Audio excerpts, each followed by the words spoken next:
obviously we'll be talking about the Pakistan airspace closure for India. What do you think are the anticipated effects of this closure on the Indian aviation sector? Well, it's not going to have much effect because earlier also during the Afghanistan war, the airspace was closed. So Indian carriers going to Europe and America from northern part of India, they will not be affected because they are already avoiding Pakistan and Afghanistan airspace and going over Russia and Ukraine airspace. As far as Indian carriers going out of Mumbai or the southern part of India, they will definitely be affected, and there will be a detour of avoiding the airspace and taking a detour and going over Iran. That will take about half an hour to 45 minutes diversion as far as the flights going from southern part of India. As far as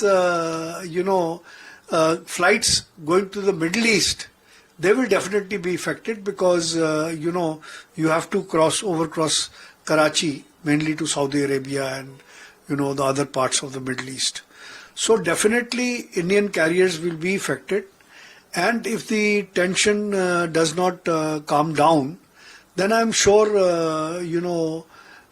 this airspace could also be closed for international carriers, because things are not because Government of India, the Prime Minister has said that they will retaliate, and this could mean anything, and therefore we have to keep our fingers crossed.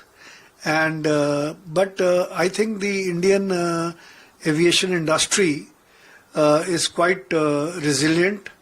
We have faced certain challenges earlier. So Air India has ordered about 500 more planes, and so has Indigo.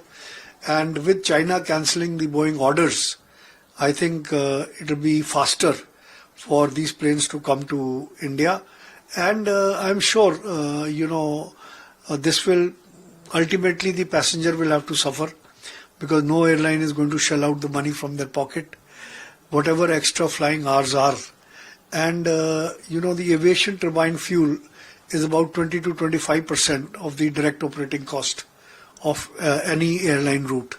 So if it is diversion of 25 minutes or 40 minutes, accordingly, they will put an increase in the airfare. Right. And approximately how many Indian flights per day are expected to be affected?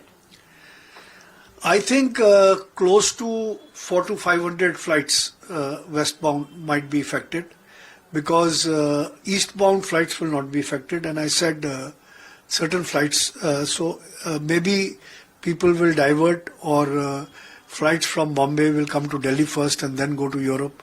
So I think it's too early to say how many exactly flights will be affected, but I'm sure some flights are definitely going to be affected. Right. And by what estimated amount are the daily and overall operational and fuel costs that you already mentioned, are they going to increase due to the airspace closure? No, as I mentioned earlier, that it is all cost-benefit analysis. Right, if the operating cost of the airline will go up, right, they will definitely increase the basic fare of the route, and whatever the variable costs are over the fixed costs, that percentage will increase, and it will depend from route to route. For example, if you're flying to Saudi Arabia, then the cost will be much more, and if you're flying to Europe, then the cost will shared on a lesser amount.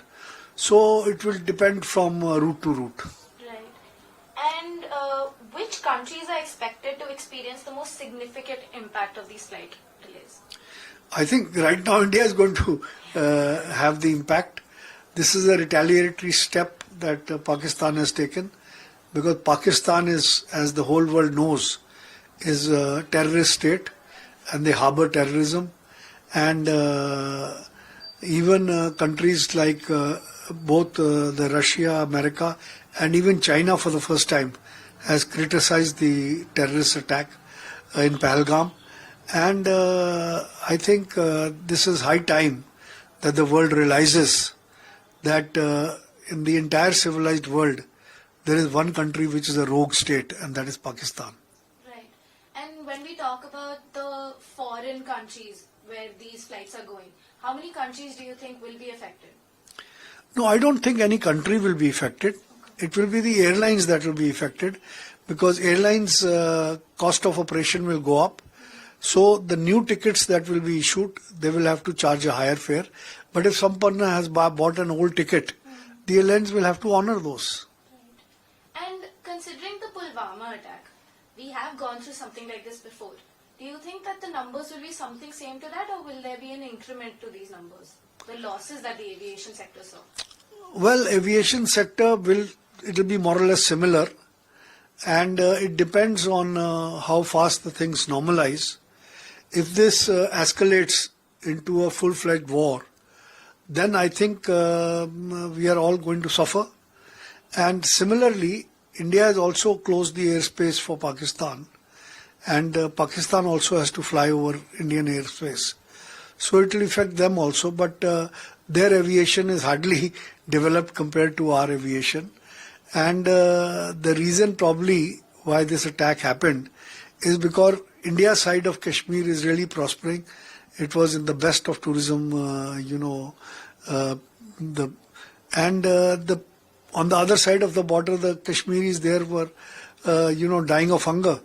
And so, out of jealousy, they have attacked. And this has also, for the first time, been condemned very strongly by the people of Jammu and Kashmir, because they are the ones who were benefiting from tourism, and they are the ones who are going to suffer, whether it is the pony driver, or it's a rickshaw driver, or a houseboat owner, or a shikara driver, or it is a scooter taxi driver. The poor people are suffering the most. And I don't understand in this civilized world how the world is able to tolerate a rogue state like Pakistan. Thank you so much. Thank sir. you. So you have my designation, Yeah, everything here. Chairman, Indian Chamber of Yeah. Commerce.